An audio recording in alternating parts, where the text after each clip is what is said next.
Bisa bol binatalma ina turanga kena marama, doru kena ngone leo ke kimni nei soli, kina non tanga una varauta ke ngo.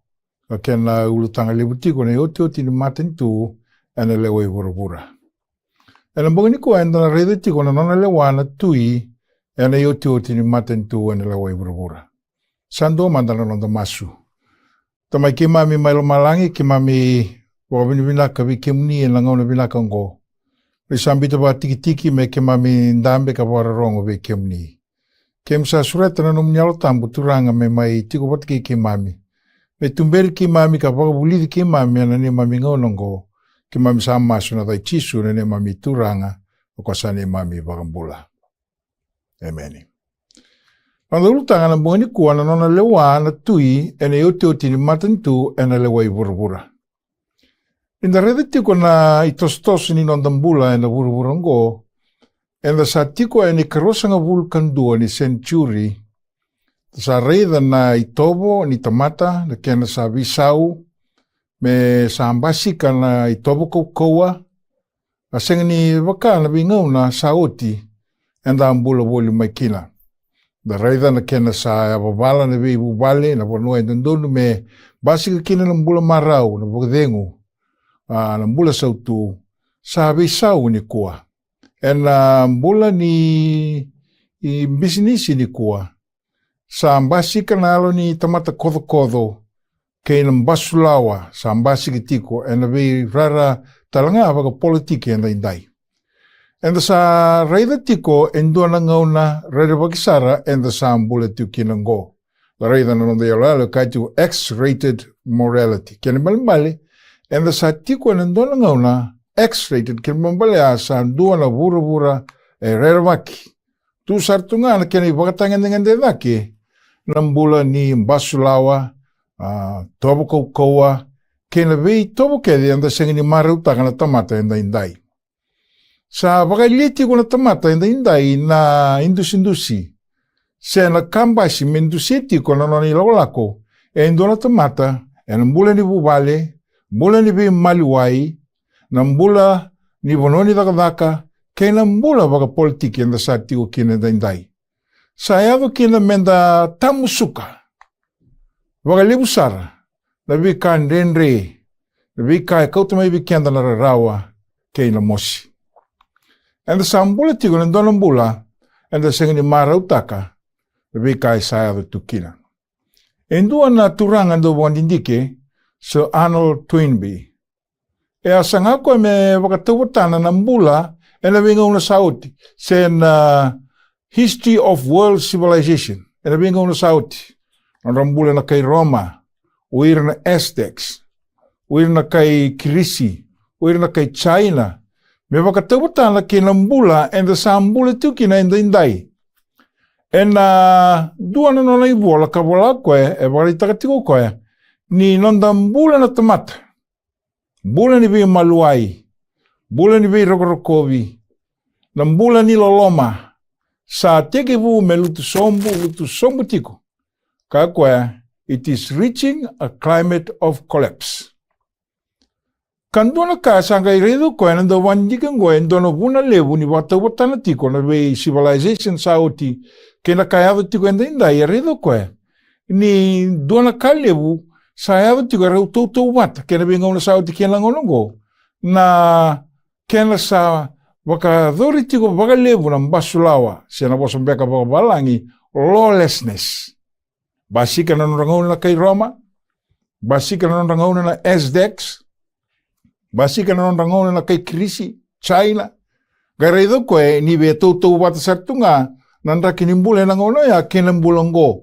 Ka tau wata nga na kayado kina. Ni sa lutu sombu tiunga, na iwagarau ni nona leveta daki, na mbula dedere, na mbula ni vei maluai, na mbula ni vei rokorokovi. Sa tege me lutu sombu tiko, na iwagarau ni mbula. Sa leado maikina na nona society, mendona society, e senga tu ni muri lawa, se lawlessness, sa ambasika, e na ngau ne sa mbula tu kinago. Kasa toso wagata tolo sartiko. Na iwagatanga ngende, ni lawlessness, ni mbasulawa. Sa yado tiko nanda vura-vura, e ni karosa vulkandua ni century. Enta pa vini vinaka wala kalo ena wali wakatakila. E tiko kina endo na katali. E rauni bukida pakandua na wara na tambula. Me wakai ava na norangau na kei Roma. Na olden historic civilization. Ka wakatau watana tiko twin biki na ngonongo. E rauni visa utaikoya.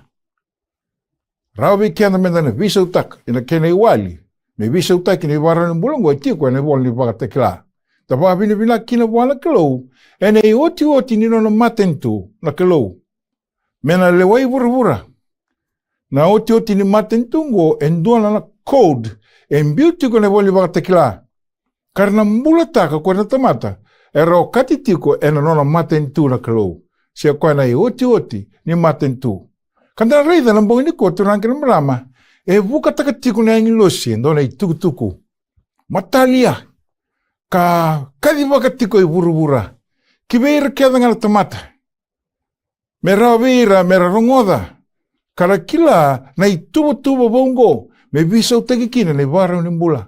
Mera ndamara utaki kina ndambula. Kasa ikuengo na itobo nimbula na vara unimbula. Ena kune kibeira ravagato kai mera leo ni nona i oti ni matanitu na kalou. Ni sember ni dhava na ndambula. Ena vura. Sabina kandarida manda nanda i voltambu. Se ituku dhava. E vuka taka tiku na ingilosi ka tiku kina na kabuni. Me visa utaki kina na mbula ni tomata. E na vura enda sa mbula tu kina ngo. Ninda reida ni wali wakatakila. Na kena wasi tini kawa.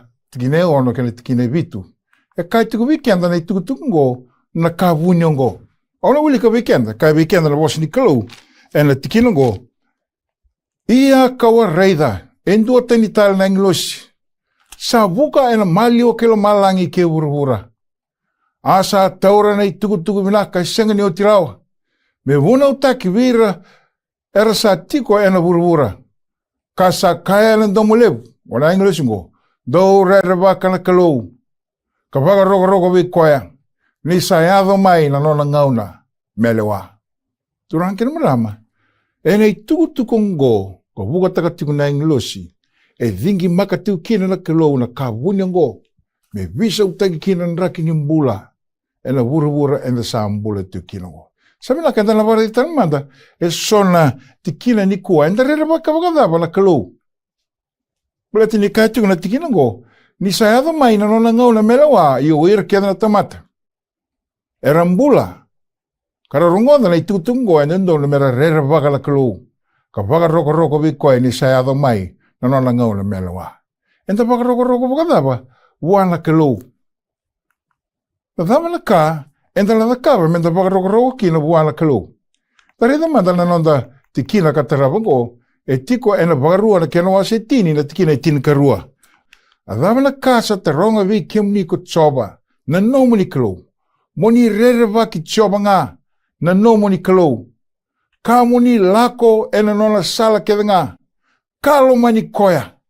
Kangarabi tsoba na nomo ni kalou. Ena lomamu ni tau dhoko. Kena e lomu ni tau dhoko. Turang kena marama na mbongi ni kua.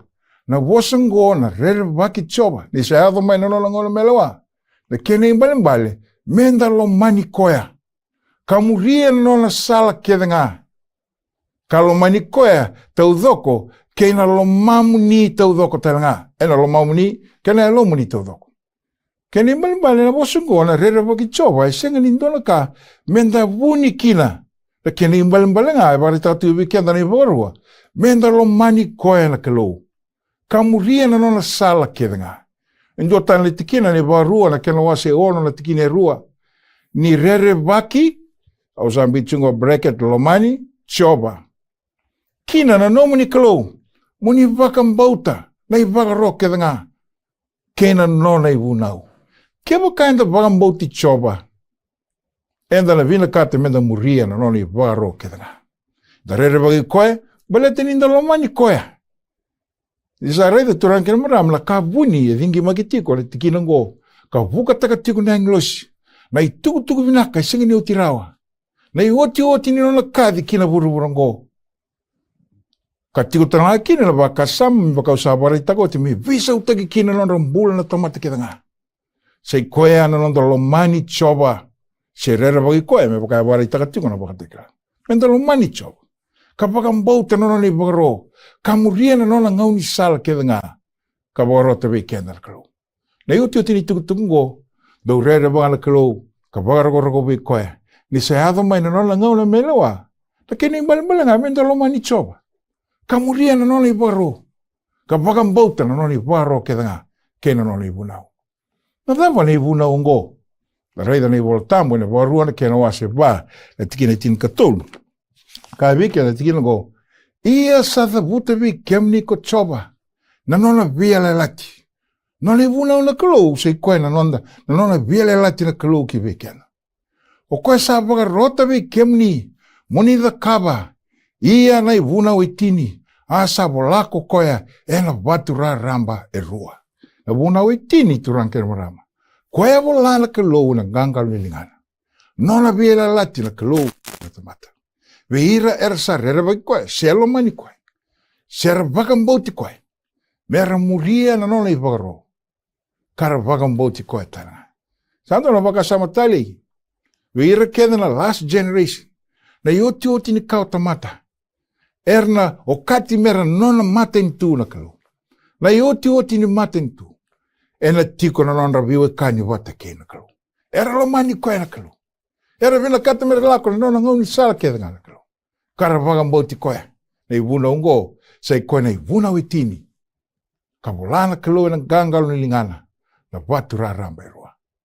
Tareide turanke na mrama na mbau ni kua. Uira keda na OTIOTI. I kau tamata. E nondo na me tigo veira na viwe kani wata kena kalau. Mera lo mani koe.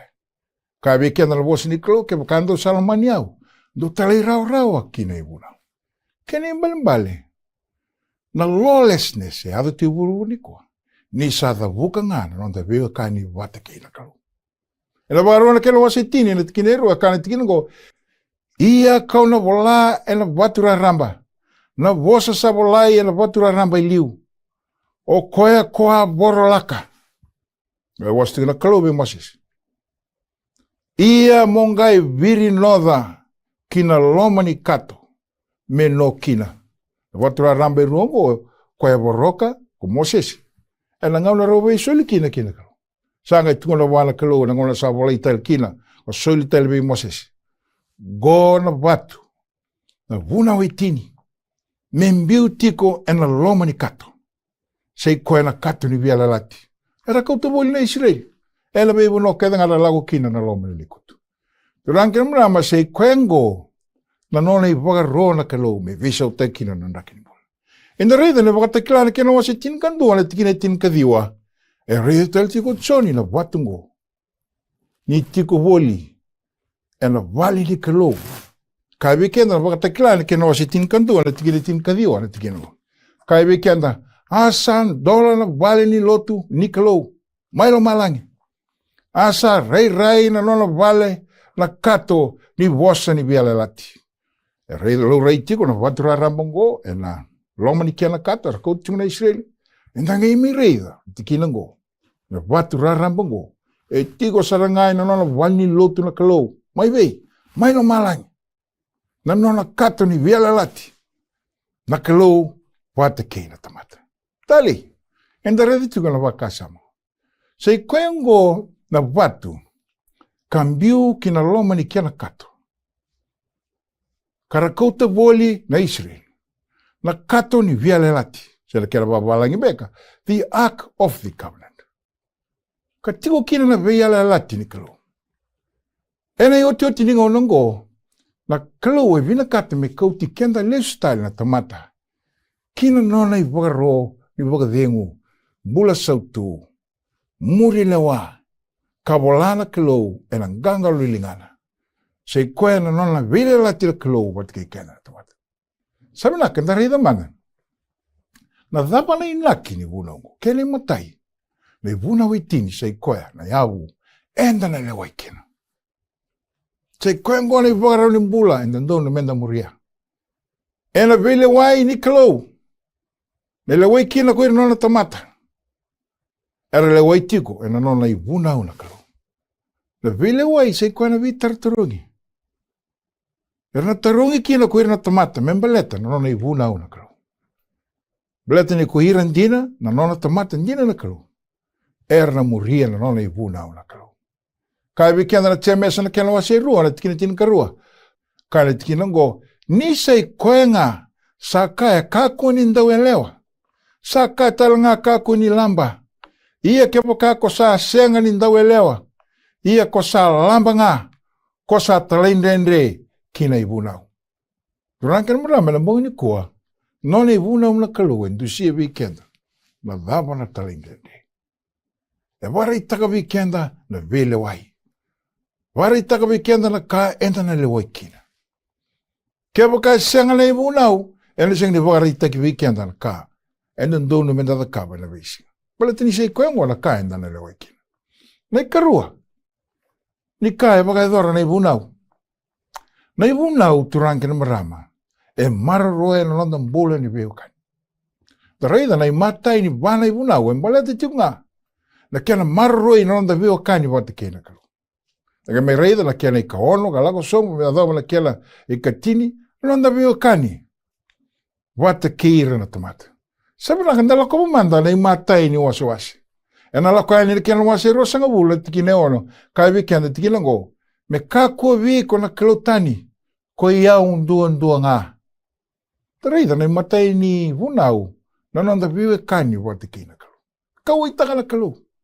Menda viwe kani wate ki koe ndua nga. Ndua na newspaper wala itu kina. Se Tiko kina na itu ngo. Wali itu kina sona iaya. Wati ngo na kai wala advertisement. For sale, fridge, golf clubs, used sofa. Saka itu nitigura, and other household gods. Peka kota lindua e visi sumtaka na kalu. Anay matai ni vunau. Samna kandareda na keni karua. Mo kako ni da kaba viko. Endua na mata kau diu. Sendua na ibakata karkara ni kama ilo malange dake. Sendua na kai vuruvure ra. Sendua na kai na wasawasa. Ena asa vuruvure. E karua ni vunau. Turang kena merama. E vina kata na kalu. Mendangarabi kuenduntunga. Kame kako ni ndangaraba na vika mbuli.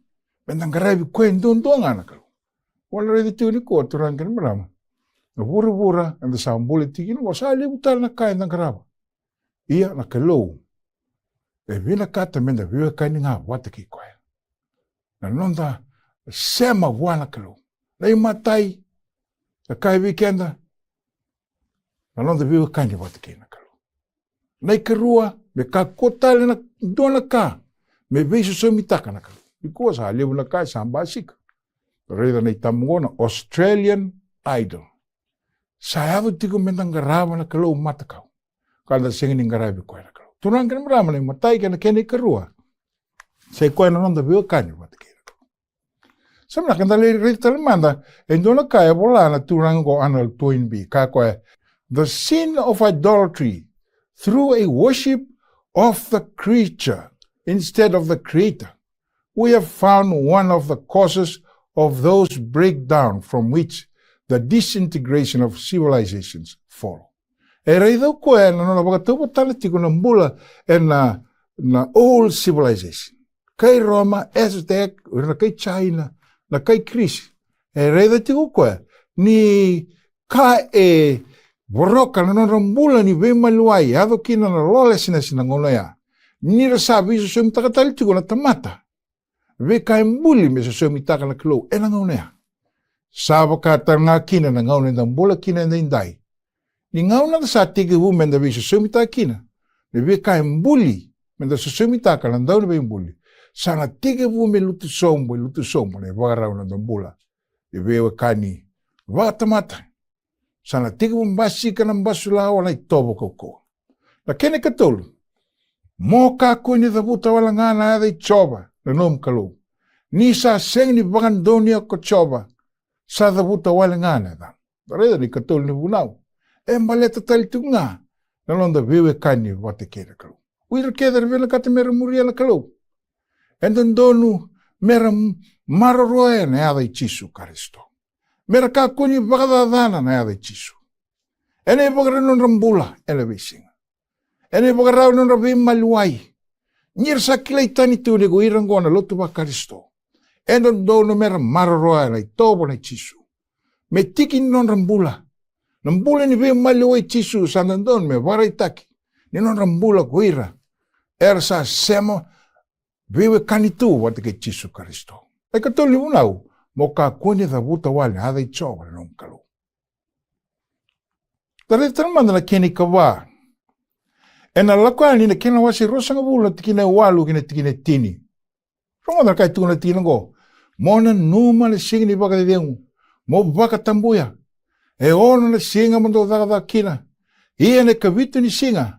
Sa singa ni baka dengu I choba na non kalu. Turang kena marama le kawa ni Dauvunau. Sema voyo kantalanga wate kena kalu. Na kalau we vina kata, menda mbito baka tiki indo na quality time wate kena kalu. Bito tu mayo koya ne kawa ni Dauvunau. Da reida kina turang kena marama, matai kena kawa. E vina kata Tiko me vewe kani na kalau wate kena tamata. Bito kina na kalau, waka samungo le kawa ni Dauvunau. Me rawa kina tamata. Me mbito baka tiki indo na singa. Me sema kina na kalau wate kina tamata. E sema talanga kina na tamata kina tamata. Ene kawani Nona Dauvunau. Samla kandareda na imatai ni Dauvunau e marui kina na nonda vewe kani wate kina kalau. Samla kandareda na kene kuri ni Dauvunau. Maina kaona me doma na kene katini. Na OTIOTI ni kaona ni Dauvunau. E mararoe na nonda vewe kani keira na tani. Basika kina ena lima ni Dauvunau na lakwa ni kena wasi rosanga bula tina tina karua. Mo vaga rogo tagi rau na tamamu kena tinamu. Na kalau e rokoba talitunga na mbula ni vewe kani ni tama kena tina keira na ngwane. Kabila katira Tiko na leo ni OTIOTI ni MATANITU. Me Tiko talanga veir na alu ni vaga rogo. Veir na tamanda kena tinanda. Vitale san mandanga kera dala. Ena sini kautatani. Na nonda vaga rogo veira. Pretini guirangora, vagabuna mena basiga kina vurango. Adono weekend mena takapa ka kina. Kepa kanda na takapa pa kawaya. Na nonda mbule ni vewe kani kera nonda itumbutu mena talei na marataki. Kalowe vina kata mea kwayane vagarau. Na nonda mbule ni vewe malewai. Tareda ni kaono ni Dauvunau. Moka koni lamba. Na tikinango turang kena marama e wakarai takatiko veira kede na nona tamata na kalau. Ni bula ni tamata ka bimbi wana kalau. E mbita mai kina. Na waka samango na kalau menda muria. Na ikaono ni Dauvunau. Bimbi na tamata. Mararoi na bula ni tamata. Tareda manda ni kavitu ni Dauvunau. Na lakwa ni kena wasi rosanga bula tin kawa. Moka kuni ia na vimbuta kodhi. Pe kavitu ni Dauvunau e marroe na nonda bula vinaka. Marroe na nonda Tiko mbula. Enda reida ni da voroka na e Dauvunau ngo, basika na vi mate da lileu sa tuendai. A sexually transmitted disease ni kua. Da reida Tiko e vida na vuna, en basika kina, na mate ngo, ke virna tamata, mate ndeu, balata ni elevu na kenra isa. Kai tika na tikina ngo, uirna tamata era mode wata kenra isa waka tinika tolu. Sexual partners. En dau lourai ni dau wagabunga men dau tobira na STDs na matendeo ni viedo. Senga ni ndonga na nonra leo ni vale. Da reida, na sota na waka sama tingo, vire so era mode wata kenra isa. Nir se Tiko na nonra embaki ni mbula e rasara e Tiko talanga na ririko ni tobira na mate da ngo. Ke ira talanga era bimbiu wakawasama. Desare de turang kena marama. Go na kai vosta ke Tiko ne kavitu ni Dauvunau. Ke wakanda na yalo ndila kina. Ena marui kenda na nonda Tiko mbula. Menda reda manda ni kawalu ni Dauvunau. Ena lakwani ni kena wasi rosanga bula tikine tin kalima. Moka kua ni mbutako. Turang kena marama na Dauvunau ngo. E kau itakatalanga na kalou na kaenda tau kena. Endo ka na Dauvunau ngo na ka enda rawata. Ena nonda Tiko. Marui kina. Na nonda iau. Kwa enda tau kena. Mendarede madana ni kadhiu ni Dauvunau. La koe ni kena wasi rosanga wula tini tini ka ono. Mo kako ni mbeta ka wagai lasu na kainomu. Nda reida turang kena marama na nona ndokatu na kalou na tamata. Ka ndokata nga na wika e kilekina na tamata. Nei vuna ungo e mararoea na nona reputation sana nona warau ni mbula en dona tamata. Siamani wakadhawa na ndraki ni nona mbula. Endon donu menda ngalu, menda kakuni wakadhawa na dona tamata. Menda mbete ki koe kina wakai lasu. Sumna kandareda ni katini ni vunau e kai wikenda. Moka kua ni kodhova na nona vale na kainomu. Moka kua ni ndomona na watina na kainomu. Se kodhova na nona tamata. Se na nona vanda. Se nona pulmakau. Se nona asa. Se ndua na ka. Sa nona na kainomu. Nda reida turangin marama na kalou. E marro e talangana i warau nonda waka sama. Menda ka kua ni kodhova tali na nona iau en dona tamata. Na kalou e vina kata menda marau takangana wika enda taukena. Ka kua ni Tiko wikenda na yalo kodho. Rani kua turangin marama e lewa na tamata. Senga ni waka dhengu na kai taukena. Sa vina kata na vengo ni sala e vunga. Ka senga ni ndonu. Me kauta mai kina na ka mai wā tale ndona me kana.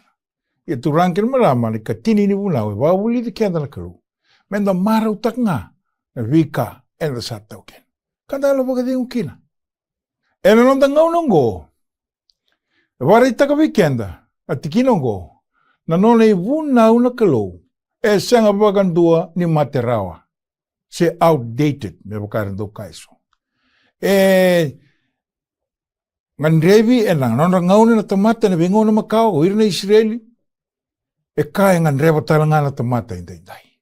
E senga wakandua ni ali na kenea. Sare di tigumai na nonda ulutanga na boni kwa. Anda reida turangin marama. Na ikatolu ni ka e da kama na vuna iti ni wikenda. E wagari itaka wikenda na dama na iwala da. Anda reida na bosi ni kalou e kai wikenda na Roma na kena wasi tolu. Tigine rosa nga wulu. Kai wikenda. E na senga ni wakando ni wa en dona tamata. Na iwala ni vunau. Ni sa ikoea na vunau sa kilekina na iwala da. No ni vunau no kalou. E wagari itaka wikenda na iwala da. Dota na tikina me toko na Tiko na waka samgo. Kai wikenda na Roma na kena wasi vitu na tikina vitu. Kai wikenda. Adhava menda nanga ikaya. Sa dhali na ivunau. Senga isara. Au sa senga dini ni kila se dhava na iwala da. Keu sa senga ni kila na ivunau. Niu sa senga ni kila. Se dhava na ndau kodo. Keu ka sa senga ni kaweo na ivunau. Ka kua ni kodo. Wandi itakatai leo poula na tikina ngo. Na ivunau e tini. E wara itaka wikenda. Na dhava na iwala da. Mateni choni na kena wase tolu tikine ba. Kani tikina ngo. O koe andua sa iwala da. Sa talaindendre kina ivunau. Ni sa iwala da ngo. Na talaindendre kina ivunau. Turang kena mara menda reida. La kakede nda wuli di tumai nanda ngonongo. Na iwala da. Sa ikoe la kena sa kaworo nanda wewe kani wate kena kalau. It's broken relationship. Wata kena kalou. Wakatanga kena weer na tamata. Ta iwala da. E kau tamai na moshi. Dua tana tamata na lai. Tomana tale na rarawa. Ni indona tamata. Sa wakaidora indona iwarau ka senga ni vinaka. Wawara itaka tiku wikenda na nona iwuna na kalou. E na isi ana kena wasa elima sa uvulu kadiwa. E kai wikenda tikina go. I ena no mundo udhakadhala nga. Sa tawa si ke mundo tani. Mai wana no mundo kalou. Kai wikenda tikina go. Na iwala da sa koe ana sa tawase tani mai wana kalou. Kewa ka enda wiwe kani tiku wata kena kalou. Ena tau dhoko nanda wiwe kani wata kena tamata. Dareda na matai ni vunau kina kena ikawa. Emba leta Tiko na nanda i vunau na kalou. E Tiko talanga ni kawa ni vunau na quality time. Na ngaunai vina kata na kalou. Menda sema kina wa. Mengangada vina katu kina nanda wiwe kani wata kena kalou. Sanga iwaka kina na nanda wiwe kani kere na wakanda. Ni sa Tiko na iwala da. Enda tawasi tani talanga na tamata wira na tamata. Kau tamai na luma. Kau tamai na wasa kau koa. Na loma da. Bale teninda sa tawasi tani. Sa kawora nonda wiwe kani kere na wakanda. Na choni na kena wasi tin kawana. Tikina tin kalima. Kai wikenda tikina go. Kewa kan do salamaniau. Do talai rao a kina no Dauvunau.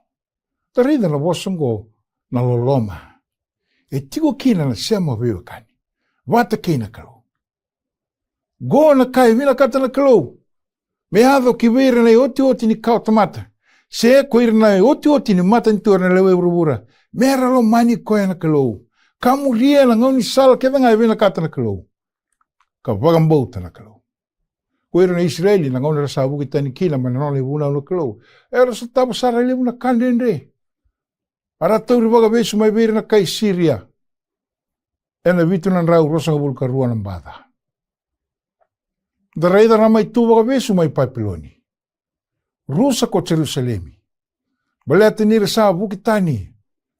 Mai wana kalau. Sa dhavuka na Nona Lewa kani wata kina kalau. Pero ngoda na masu i Taniela. Ena Taniela kena wase dio na tikina 5. Kena tikina tinikandua. Kavi kena tikina go. Ke mami sai valvalada. Kasa dhala. Kasa dhagada. Kasa talendende. Ni ke mami sa vukitani. Maina nomu ni vunau. Kena nomu ni lewa. Pero Israeli. Era mabua vakada. Ena ngau nera sa. The vuka kina na Nona Lewa kani wata kina kalu. Sa vukitani mai wana kalu. Gona nona maso Taniela. Ena nona sa vukitani na Israeli mai vei kwana kalu. E ado kina mera vesuki. Ena ngau na kai Syria. Papiloni. Era tu vaka vesu. Vada dhani na Nona koro mai Jerusalem. Turang kina marama na ngau na sa ado kina i valvalada. E levu na kali levu na daun basika. Maboa na rarawa. E reida na marika na kena wase vitu, na tikina vitu kena tikina diwa, kana tikina go, asa senga ni anga na nomundo masutiau. Nira sa vaga tabu vuli taka na vunau ni tamata, me vagu vuli. Ndo sa ambito tani na vunau ni kalau, ka vaga mbauta ni vagu vuli ni tamata. Kaya tiko marika. Vira na Israeli. O ni sa bulia nga vaga tai kemu ni na nomu ni vunau. Na nomu ni masu mandangaya na senga ni anga. Gwana kaya da vira na Israeli. Sabi na kanda lista naman na kaya waraitaka na turango o Sir Toynbee, kaya lawlessness leads to destruction. Nangaw na ngayon da sabaroka kina na Nona Lewa na kalau. E kautamay na wasa babalain go destruction. E ado kina na rarawa. Kaya man nandareda ng muli ni Bangawati. Nangaw na ngayon sa senga ni muria kina na Nona Lewa na kalau me kakuniya na bimbuta kothi. And the reida nira mabuo na ngone, eran duimbimbiu na ngone, kautamay na tangi na rarawa. Baleti ninda sa buroka na Nona Lewa na kalau. E kaibikian na naisya na kena wasa hulkawalu, tikinitin kawalu. Deko wa wararongo kina Nona Lewa. Sana nga iwa kana udhiwai na Nona Lewa. Kabakana uoni wasa na Nona Lewa na doon. Orang kena marama kebakain muria na Nona Lewa na kalau. Ena bakana udhiwai, marawu ni Nona Lewa na besinga. Ela sami na kena wasa endona rau tin kadiwa. Na tikina e wasa nga bulu kalima. E kaibikian na tikina ngo. Au na lako la langa woli. Niu sangka raba na nomu ni vunau. Da muria na Nona Lewa na kalau. Enda lako na ngalala. Sereki na Nona Lewa. Ena mateni choy na kena wasa lima na tikina tolu. Kani tikina ngo. Nisa i koya nga ungo. Na loloma wana kalau. Menda muria na Nona Lewa na. Asa senga na ka MB na Nona Lewa. Turang kena marama. Kaya wakai Tiko na Nona Lewa kani. Da loloma wana kalau. E senga ni MB na Nona muria. Na Nona Lewa na kalau. Kaya wikenda na Roma na kena wase ono. Na tikina rosa wulka tolu. Kaya wikenda. Nisa kena isau ni valvalada na mati.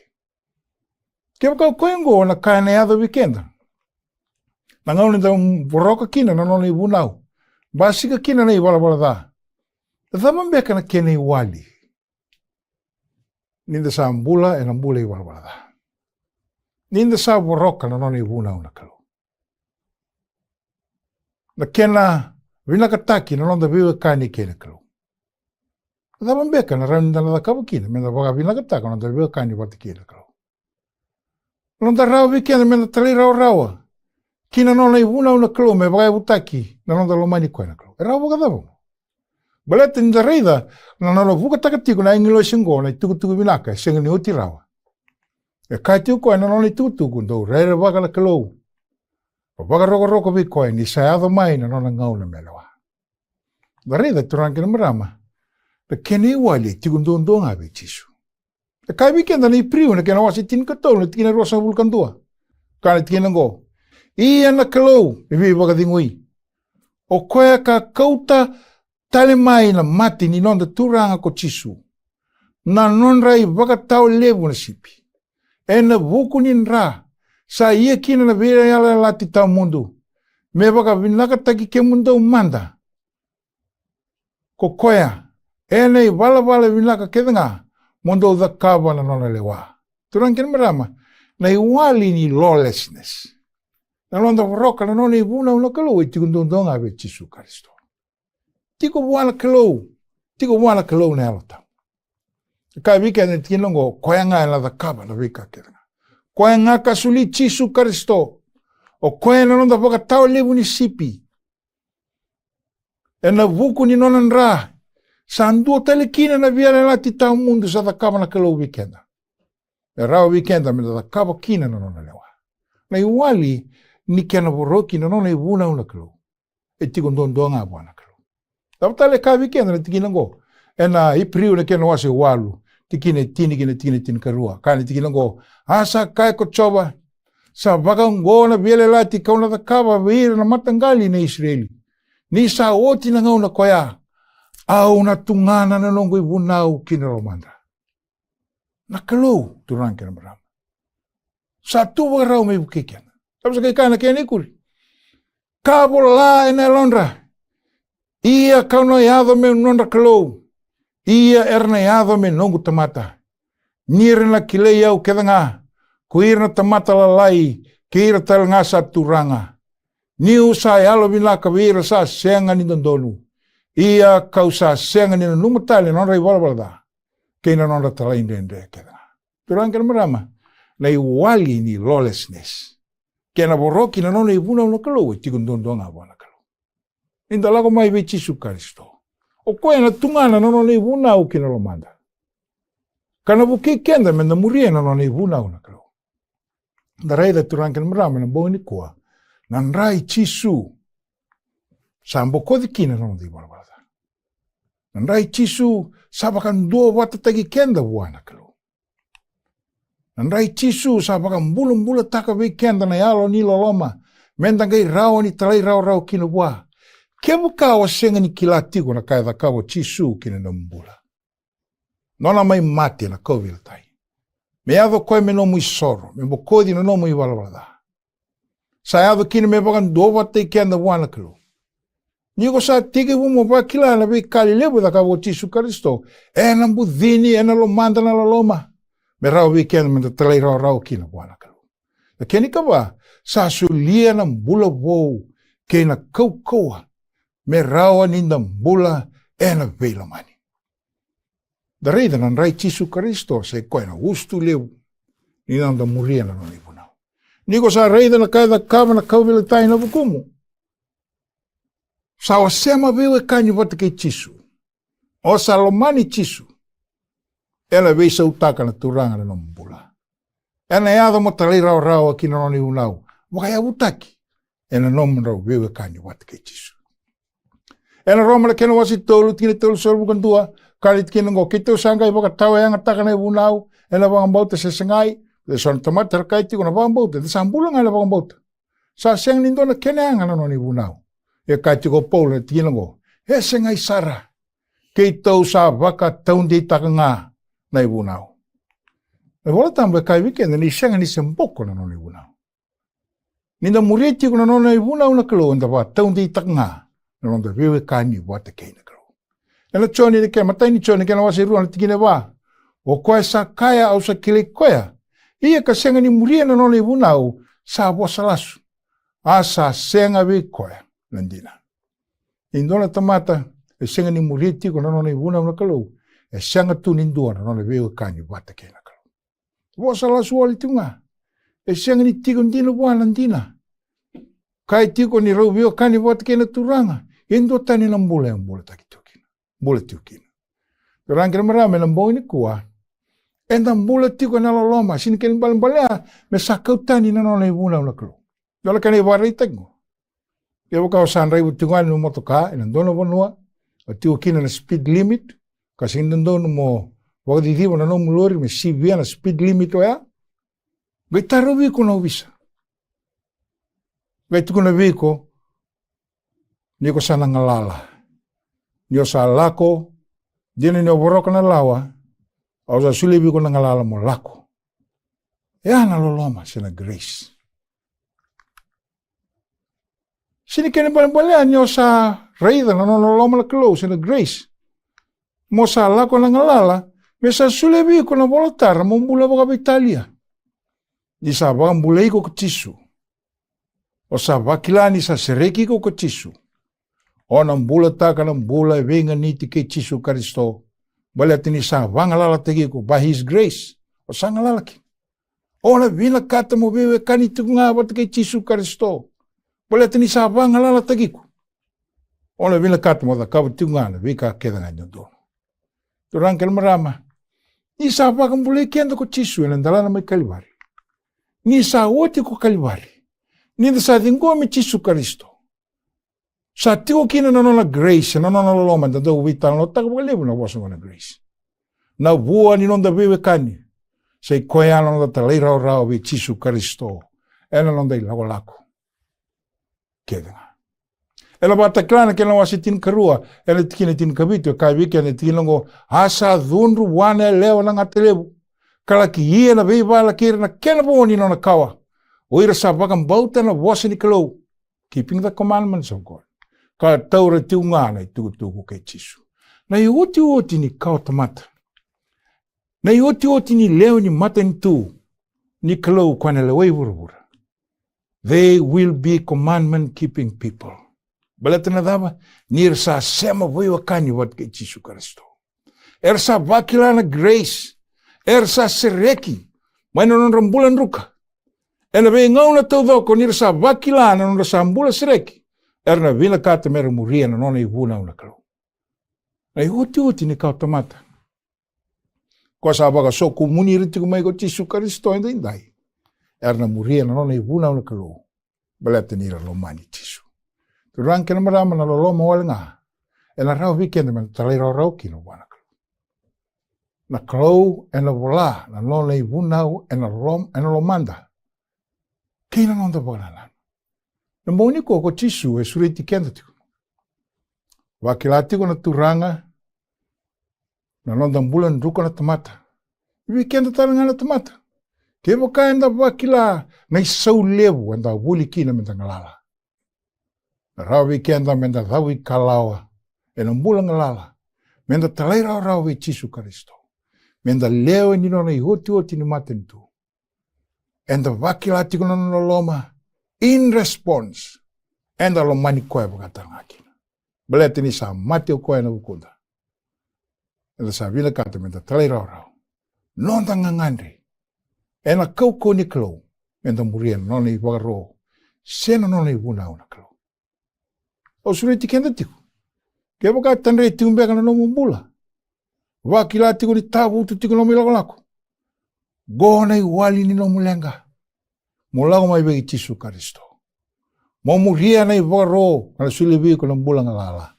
Sulibi ko ng bulang sereki. Sando na masu. Turanga na ni mami kalau ke mami baga binibinaka na nomu ni be sereki. Koni amai sauma ena isau lebu. Moni amai mate me ke mami ngalalaki. That's grace. Ibu ke mami ke mreida na lolomo ya. Kapag ya butaki ni mami talai rao kemni. Ena loloma lebu, kuni sa mati kina rugi kemani. Na sema wiwa kani wat ke kemuni, ni sangangado vinaka turanga. Ena rawi kemami sema wiwa kani taranga kirna wati kemami. Uirna luwe kemami. Na ne mami mata itiko. Na yado kina me kemami okati. Me kemami sa nomuni leo ni matanitu. Na i oti ni matanitu na lewai vuravura. Isamberna na nomuni lestal mai. Kem sana tu bagarau tu meka memla tawa ikemni. Na wale na nomni vosa rawi kimami na ngolongo. Voska kimami na nomni loloma. Kimami sa mas na dai tisu na mami turanga. Kwa sa ne mami barbola. Amen.